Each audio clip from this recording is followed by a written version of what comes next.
Geda gedi geda oh.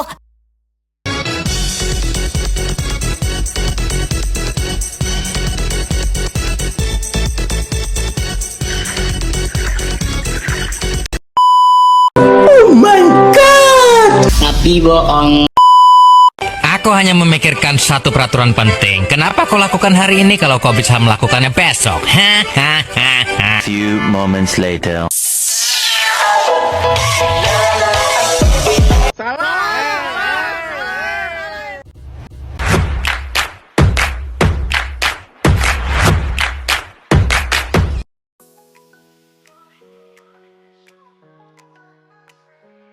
Latar belakang, Kesultanan Ternate pada masa kejayaan menguasai perdagangan rempah-rempah di Maluku.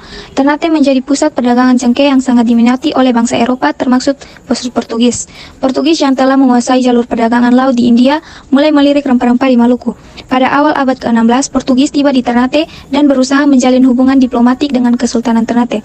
Namun, hubungan tersebut tak berjalan mulus. Portugis yang dikenal dengan politik adu domba dan dominasinya mulai mengintervensi urusan internal Kesultanan Ternate. Latar belakang perlawanan Kesultanan Ternate melawan bangsa Portugis didorong oleh beberapa faktor. Berikut adalah beberapa latar belakang utama. Monopoli perdagangan. Portugis berusaha untuk memonopoli perdagangan rempah-rempah di Maluku, terutama cengkeh, dengan cara melarang perdagangan lain, termasuk pedagang Ternate, untuk berdagang dengan pihak lain. Hal ini merugikan Kesultanan Ternate karena sebelumnya mereka memiliki kebebasan berdagang dengan berbagai pedagang dari Arab, Cina, dan India. Yang berikut intervensi politik. Selain berdagang, Portugis mulai terlibat dalam urusan politik internal Kesultanan Ternate. Mereka mendirikan benteng di Ternate pada tahun 1522 yang membuat kesultanan mereka merasa bahwa kedaulatan mereka terancam, dan juga Portugis membangun benteng pertahanan di Ambon dan beberapa tempat di Maluku yang kemudian digunakan untuk mengontrol jalur perdagangan rempah-rempah. Yang berikut yaitu konflik agama. Portugis sebagai bangsa Eropa yang beragama Katolik juga membawa misi penyebaran agama Kristen. Meskipun pada awalnya hubungan antara Portugis dan Kesultanan Ternate cukup baik, namun ketika Portugis melakukan penyebaran agama secara agresif, terutama terhadap masyarakat Muslim di Ternate, hal ini menyebabkan ketegangan. Sultan Ternate yang mayoritas Muslim merasa bahwa kehadiran Portugis mengancam identitas agama dan budaya mereka.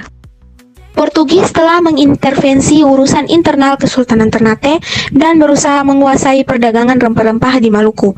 Akhirnya, memicu perlawanan dari Kesultanan Ternate. Berikut ini adalah sebab-sebab perlawanan Kesultanan Ternate terhadap bangsa Portugis. Yang pertama ada penolakan monopoli perdagangan. Portugis ingin menguasai perdagangan rempah-rempah di Maluku secara total tanpa berbagi dengan Kesultanan Ternate. Hal ini yang membuat Sultan Kairon marah dan memutuskan untuk melawan.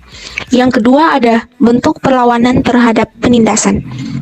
Portugis melakukan penindasan terhadap rakyat Ternate dengan cara memaksa rakyat untuk bekerja paksa, membayar pajak yang tinggi, dan menindas mereka yang menolak untuk bekerja di perkebunan rempah-rempah, menindas agama, dan menghancurkan tradisi lokal. Hal ini yang menyebabkan perlawanan dari rakyat Ternate. Selanjutnya, strategi Portugis yang agresif.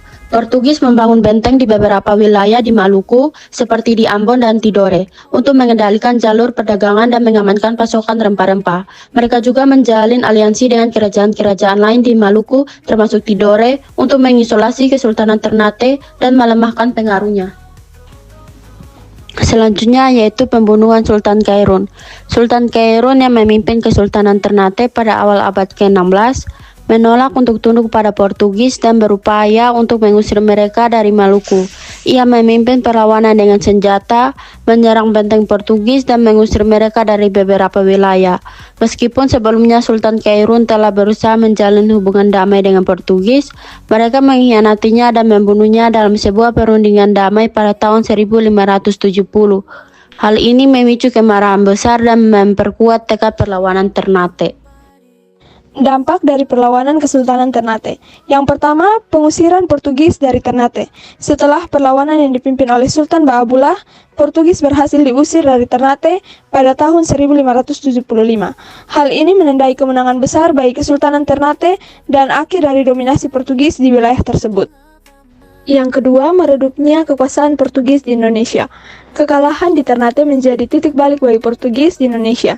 Meskipun mereka masih memiliki benteng dan kekuasaan di wilayah lain, seperti Ambon, kekuatan mereka di Nusantara mulai menurun setelah perlawanan dari Ternate. Yang ketiga, meningkatnya kekuasaan dan pengaruh Kesultanan Ternate.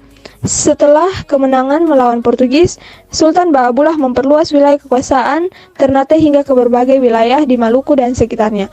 Ternate menjadi salah satu kekuatan politik dan ekonomi utama di kawasan tersebut selama beberapa dekad. Yang keempat, kedatangan Belanda.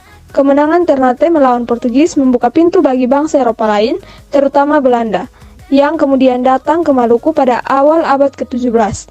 Belanda mengembalikan alih peran Portugis dalam perdagangan rempah-rempah dan pada akhirnya juga berusaha menguasai Maluku termasuk Kesultanan Ternate.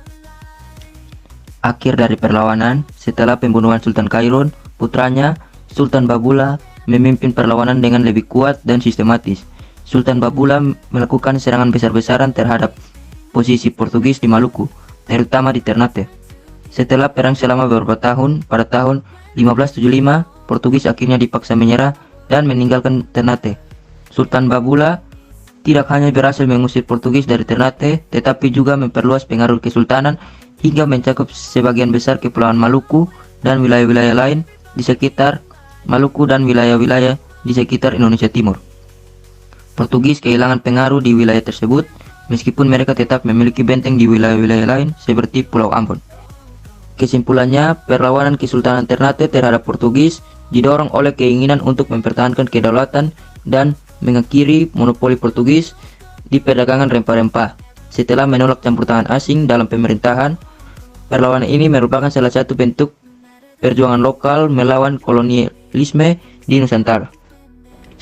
Pembelajaran yang dapat kita ambil yaitu perlawanan ini mengajarkan kita bahwa kita harus berani melawan ketidakadilan dan penindasan. Kita harus menjunjung tinggi kedaulatan bangsa dan tidak menyerah pada kekuatan asing.